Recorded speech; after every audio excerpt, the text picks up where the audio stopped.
This is a sports catastrophe production. Hey there, hello, ho there. It's Jeff Cutter. I welcome you to another sports catastrophe on this day. And on this day, July the 24th, in 1983, the Kansas City Royals would take on the New York Yankees in kind of a meaningless game in the in the season, as both the Yankees and Royals were kind of struggling in '83. But basically, this game would be worth a lot. It happened between the Royals and Yankees on a Sunday, July 24th, 1983.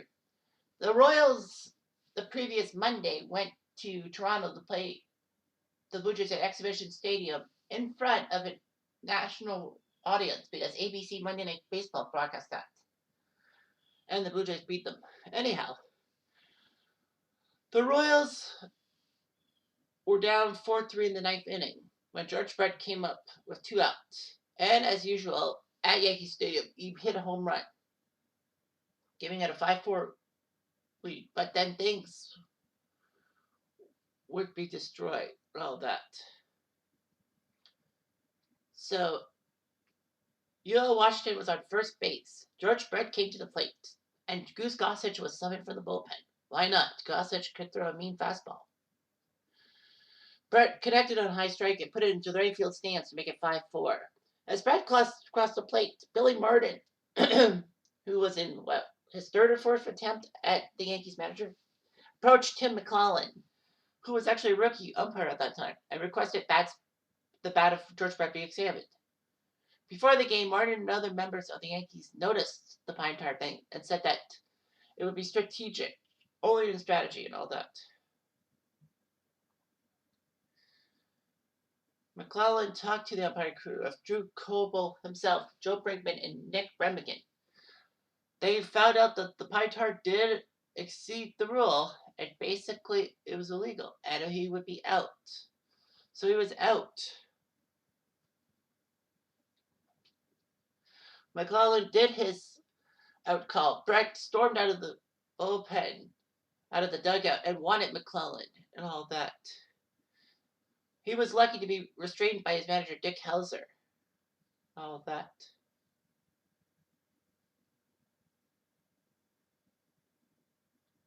So basically, yeah.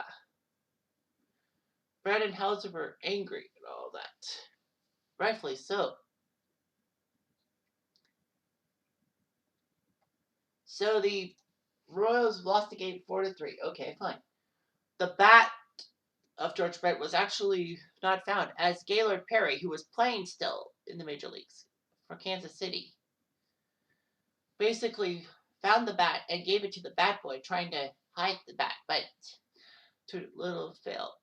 He also ejected Dick Hauser and Coach Rocky Colafito for arguing with the umpires. And then, of course, Brett was ejected for his outburst against McClellan. The Royals protested the game, and 4 days later, AL President Lee MacPhail upheld the protest, meaning that it was clear. When he explained his decision, MacPhail noted that the spirit of the restriction on pine tar on bats was based not on the fear of unfair advantage, but simple economics. Any contact with pine tar would discolor the ball, render it unsuitable for play, and basically made it be replaced, increasing the whole time's cost of supplying balls for a given game. And MacPhail also ruled that it was not a violation because the pine tar didn't help the ball go over the fence. So anyway, the Royals ended up with a 5-4 lead. Not a 5-4 game, not a 5-4 win, but a 5-4 lead. As MacPhail also said that the rest of the top of the ninth, because there were 2 outs, all that with that home run, and then the bottom of the ninth must be played. They weren't sure if the game would have an effect on the standings or should it be forfeited. So anyway, August 18th is when they decided to have the resumption of the game because both teams were off. The Yankees decided they would charge non-season ticket holders a $250 admission fee to attend, which is like $650 in today's dollars. There were a couple of lawsuits filed to try to get the game from being resumed because of security problems. But it was overturned and all that.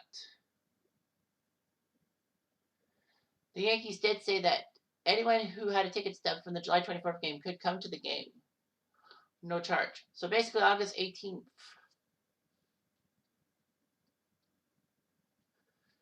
It happened. So anyway, the game was resumed from the point of Brett's home run with 1,200 fans in attendance. Brett hit a home run, scoring himself in Yale, Washington, to make it 5-4 off of Gossage. But Brett, Perry, Colafito, and Hauser were ejected, which meant that George Brett couldn't play in that game. Gaylord Perry obviously couldn't play, and manager Hauser couldn't manage.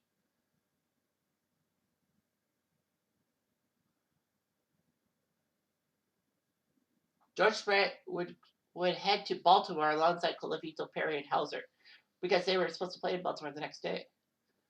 Anyway, Martin symbolically protested the continuation of the game by putting Ron Guidry at center field and Don Mattingly at second base.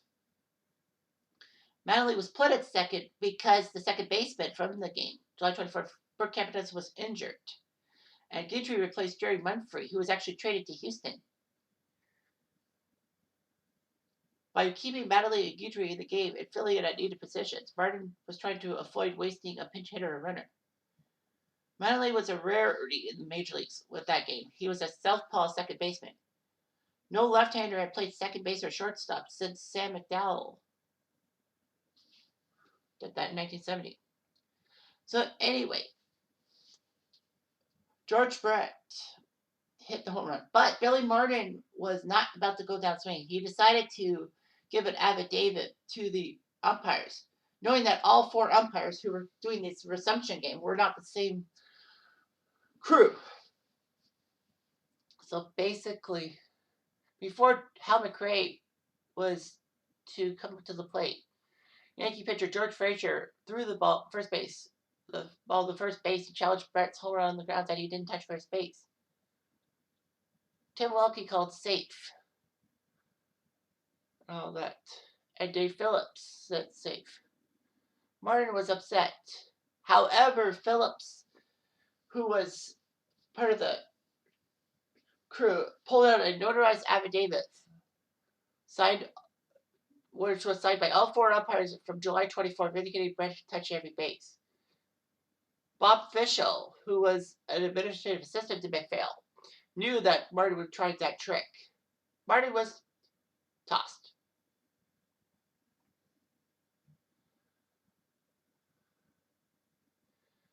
Yeah, and the Yankees would protest. Frazier struck out McRae. And then Dan Quisenberry came in for the save for the Royals and got him 1-2-3. Royals win 5-4. The Yankees dropped to fifth place in the division.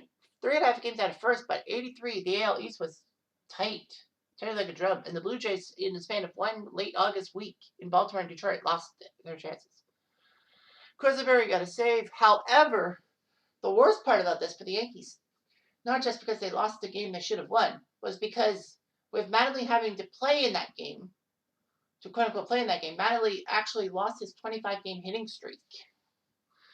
Anyway, the George Brett bat is on display at the Hall of Fame and all that.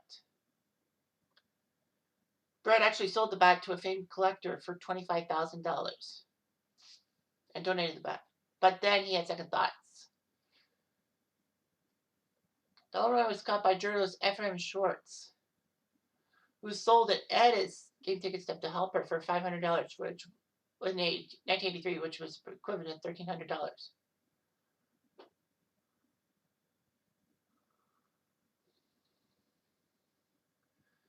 It was amazing, all that.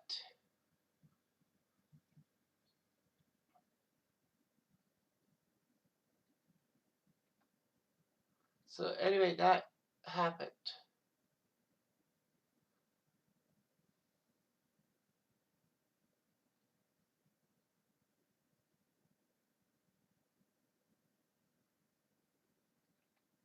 So yeah, so the pie tire incident didn't change much in the season. It just changed anger and Billy Martin. Anyway, I'm jumped. I'm gonna do